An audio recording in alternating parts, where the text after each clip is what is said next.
In today's video, I'm going to show you how to merge cells in Notion and explain the best way to handle tables when you have lots of data.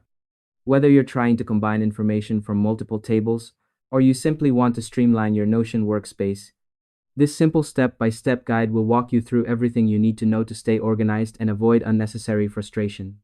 First, open your web browser and go to the official Notion website, then log into your account. Once you're signed in, navigate to the page where your table is located. Make sure you're on the correct page so you can work directly with the table that contains the data you want to manage. Follow along carefully so you don't accidentally edit the wrong table. Next, click on the table you want to work with. You'll notice that in Notion, unlike some other apps, there isn't an option to merge cells directly. When you try to move or combine two cells, you'll see that it's not possible. Notion doesn't currently support merging cells within a table, so it's important to understand the limitations before you start trying to make changes. This helps prevent confusion and keeps your data safe.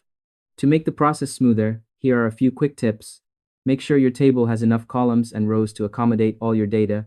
Plan how you want to structure your table ahead of time. And double-check that you're in the correct workspace. Doing this beforehand can save you time and prevent the frustration of manually moving or copying large amounts of information. Once you've considered the layout, the best alternative is to expand your table to the necessary dimensions and organize your data accordingly. You can use additional columns, headings, or subtables to group information logically. After that, you should be able to manage all your data efficiently without needing to merge cells. It's also a good idea to use clear headings and formatting so everything stays easy to read. Taking this extra step ensures your table remains organized and your workspace stays clean. And that's all there is to it. By following these simple steps, you'll be able to manage tables in Notion effectively, even though merging cells isn't supported. Thanks for watching, and I hope you found this tutorial helpful. If this helped you out, feel free to share it with others who use Notion. Why not make someone's workspace a little easier?